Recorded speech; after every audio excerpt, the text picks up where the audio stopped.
Well, good afternoon. Let's take a quick look outside on this Wednesday afternoon. A lot of gray skies and clouds overhead as we track some showers making their way toward our area. Thank you for joining us. I'm Corey Johnson here with Chris McGinnis this afternoon for our weather impact alert. Chris? Yeah, and Corey, actually some of those sun breaks out there adding to some heating, which eventually could provide the fuel for thunder showers as we roll through the next several hours this afternoon. So our KGW weather impact alert continues today.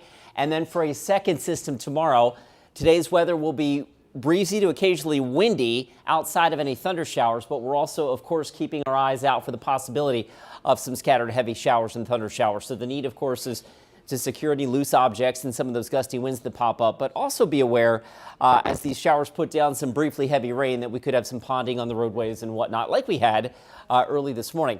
Interesting that the sun is actually out in Vancouver right now. The springs at the waterfront, and look at that. The temperature has shot up to 63 degrees along the waterfront in Vancouver. So a sign that the sunshine is helping to kind of destabilize things a little bit. We've got broken cloud cover over our state capital. Sustained wind right now in Salem at 21, but gusts into the 30+ mile-an-hour range. Pretty common across the Willamette Valley this morning. South wind sustained right now in Aurora at 13, gusting greater than that. And of course, as we get down towards Corvallis and Eugene, you can see south winds. These are sustained winds right now on the order of about 25 miles an hour. So a breezy afternoon setting up shop. And as we turn our attention to the west, more rounds of showers now popping here out over the west side of town, out in the Coast Range. And you also see some lightning bolts out over the waters of the North Pacific here, just offshore of Astoria and the Long Beach Peninsula. We have had at times some special marine warnings issued for these areas of thunder showers, which are continuing to press off to the east. If we walk that out kind of as in a projection mode, you can see how some of those will begin to work their way onshore here over the next 2 to 3 hours. So that's what we're turning our eyes to now. Developing showers again now beginning to work their way into north side of Vancouver, and then another shower that's just popped here in the last little while between Tualatin and Lake Oswego. These will start to fill in as we go to the afternoon, so do expect showers popping here and there. It's possible that we hear a rumble of thunder, and temperatures getting into the low 60s, so a mild afternoon to go along with any showers or possible thunder today. So we've got the impact alert for today and tomorrow as well as the second system comes ashore. And then things should quiet down a bit heading into the weekend. We'll look at all of that coming up in just a few minutes. Corey? All right. Thank you, Chris. Now let's take a look at some of the latest results from last night's election in Washington County. There were 2 levies that carry tax implications. The first, a public safety levy. That one's on track to pass with 57% of the votes so far saying yes. Property taxes could go up 3% with that levy. Now, Washington County says that money will go toward things like investigating and prosecuting theft, child abuse, and pornography cases, as well as preventing domestic violence and fully funding the county jail. The other one we're tracking in Washington County is the library services levy. Similar margin for that one this afternoon. Now, if it passes, funding will go towards several areas, including reading and learning supports for kids and teenagers. And let's take a look at Clackamas County. We're watching 2 school bond measures there. First, Lake Oswego, which appears to be passing by a wide margin with more than 70% in favor right now. Roughly $245 million would go toward replacing 2 elementary schools, repairing other schools, and improving safety and technical education. Now, the race is much closer, though, in the Westland-Wilsonville School District. Right now, the yeses are on top with more than 52%. If approved, $190 million would go toward building repairs, upgrading technology and security, and also improving athletic facilities. And across the Columbia in Vancouver, Proposition 5 is passing right now with 57% of the vote. This is a levy lid lift. Now, that would let Vancouver police hire 13 more officers and also add some equipment. Last November, voters in Vancouver rejected a similar but much larger levy. And we're also tracking the mayor's race in Vancouver. Incumbent Ann McInerney-Ogle is cruising towards a 3rd term. She's well ahead of small business owner Justin Forsman with 70% of the vote right now. McInerney-Ogle, by the way, gave her support to Prop 5. Forsman did not.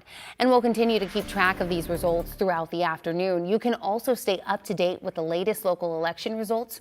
And you can do that by texting the word election to 503-226 5088, the number right there on your screen, and we'll text you back a link to those latest results on our website.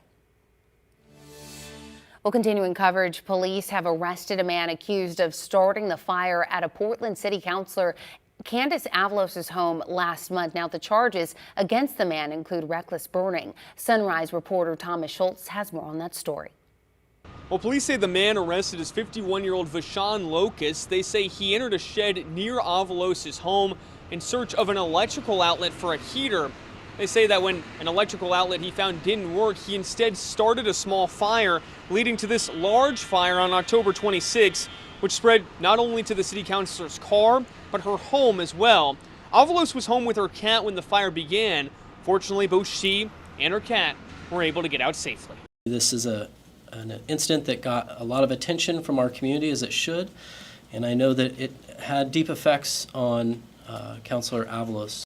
In a statement, Avalos thanked investigators and wrote in part, quote, "My hope is that we can hold space for both compassion and accountability and recommit to addressing the conditions that make tragedies like this possible in the first place." It's also key to note here, investigators have determined this was not a targeted act, nor was it politically motivated. Those were both big questions when the fire started in late October. In downtown Portland, Thomas Schultz, KGW News. Well, a man previously convicted of reckless driving around the Portland area and posting videos of his stunts is now accused of doing it yet again. Oscar Burrell was back in court yesterday accused of violating his probation by still driving recklessly. In September, a judge sentenced Burrell to a 1.5-year probation and suspended his license. This after he was convicted for reckless driving and endangerment. Now, Burrell filmed himself taking joyrides on streets and highways and doing donuts in a local parking lot. At the time of the ruling, prosecutors disagreed with the sentence and warned Burrell would reoffend.